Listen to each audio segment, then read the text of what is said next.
Subscribe to our YouTube channel and press the bell icon to get the latest updates.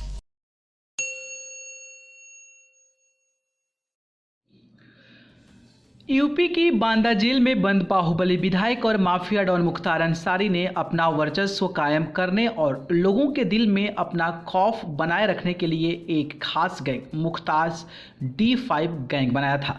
उसने इस gang का नाम D5 रखा था। जानकारों का मानना है कि कृष्णानंद राय की हत्या के बाद मुख्तार को इस बात का डर सता रहा था कि वह किस पर भरोसा करे और किस पर नहीं करे, इसलिए उसने 5 गुर्गों का एक खास गैंग बनाया था।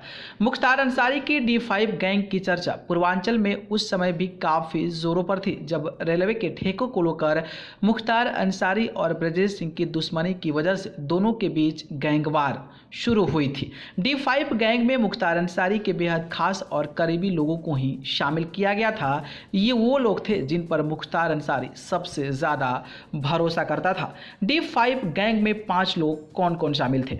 D5 गैंग में 5 लोगों को शामिल किया गया था, जिसमें एक तो खुद मुख्तार अंसारी ही था और दूसरा उसका दाहिना हाथ माने जाने वाला मुन्ना बजरंगी था, तीसरा अंगद राय और चौथा गोरा राय और पांचवा राकेश पांडे था।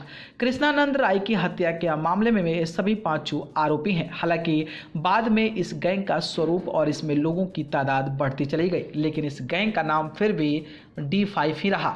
मुख्तार के D5 गैंग के लोग ही किडनैपिंग, फिरौती, हत्या, रेलवे टेंडर जैसे बड़े बड़े काम करते थे। वैसे तो मुख्तार के पास उसके गुर्गों की पूरी फौज थी, लेकिन इस गैंग को बनाने का मकसद ये पहचान करना था कि सबसे खास कौन है। मुन्ना बजरंगी भी मुख्तार के इसी गैंग का सबसे खास सदस्य था। मुख्तार का दाहिना हाथ था मुन्ना बजरंगी। मुख्तार अंसारी की हिस्ट्री शीट से पता चलता है कि उसके खिलाफ पिछले 30 सालों में हत्या के करीब 18 केस दर्ज हैं। वहीं हत्या की कोशिश के 10 मुकदमे दर्ज हैं। इसके साथ ही टाडा गैंगस्टर एक्ट, NSA और आर्म्स एक्ट के अलावा मकोका के तहत भी उसके खिलाफ बहुत से केस दर्ज थे। अपराध की दुनिया में अपना दबदबा बनाने के लिए ही मुख्तार ने D5 गैंग बनाया था। जुलाई 2018 में D5 गैंग के सबसे खास रहे मुन्ना बजरंगी की यूपी की बागपत जेल में हत्या कर दी गई थी। इसी गैंग के सदस्य रहे राकेश पांडे उर्फ हनुमान पांडे को पिछले साल अगस्त में लखनऊ के सरोजनी नगर इलाके में एक मुठभेड़ के दौरान ढेर कर दिया गया था। उस पर 1 लाख रुपए का इनाम भी था। न्यूज़ रूम से न्यूज़ लाइव की रिपोर्ट।